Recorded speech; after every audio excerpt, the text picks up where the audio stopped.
இன்னைக்கு ரொம்ப சுதினம், ரொம்ப நன்னாள், வெள்ளிக்கிழமை. அம்மன் கோவில்ல ராமநவமி. அம்மனுக்கும் ராமனுக்கும் என்ன தொடர்பு? அதுவும் நம்மளுடைய மாவட்டத்துக்கும் ராமனுக்கும் ரொம்ப தொடர்பு. நம்மளுடைய மாவட்டம் என்ன? முன்னாடி நம்ம மாவட்டம் என்ன? இப்ப இருக்க அரசியல் மாவட்டம் என்ன? செங்கல்பட்டு மாவட்டம்.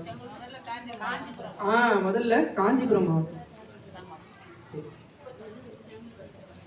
நம்ம நாட்டுல 7 புண்ணிய நகரங்கள் இருக்கு. நமக்கு தெரியுமா? இங்க இருக்க பெரியவங்க எல்லாமே எனக்கு அம்மா ஏஜ்ல இருக்கவங்க எல்லாம் பெரியவங்க. 7 புண்ணிய நகரங்கள் இருக்கு.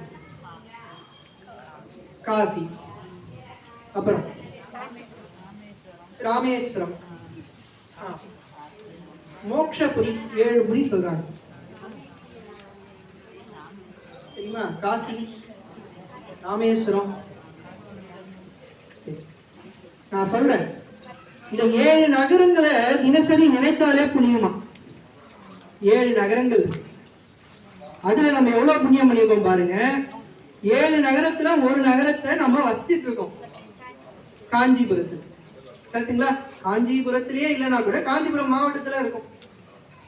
அரசியல் அந்த அமைப்பு ரீதியாக அவங்க செங்கல்பட்டுன்னு பிரிச்சிருக்காங்க கவர்மெண்டினுடைய ரெக்கார்ட்ஸ்க்காக. ஆனா இது பாத்தீங்கன்னா காஞ்சிபுரம் மாவட்டம் தான். ஸோ இந்த பகுதியிலே நம்ம வசிச்சுட்டு இருக்கோம். சரி, சொல்ற 7 புரி தெரிஞ்சுப்போம்.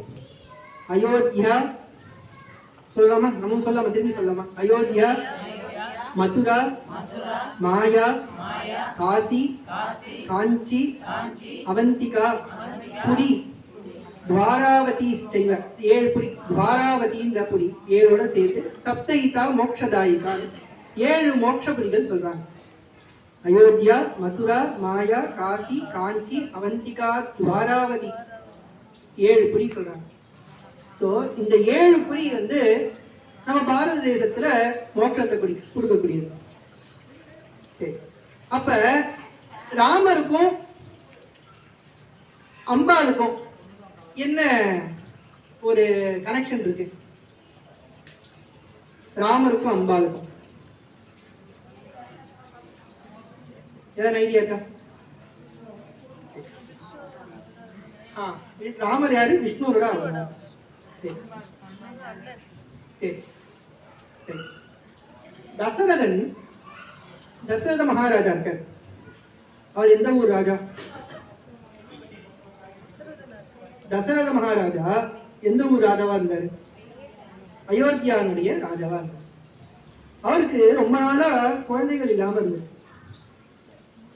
பல கோயில்கள் போறாரு, பல யாகங்கள்.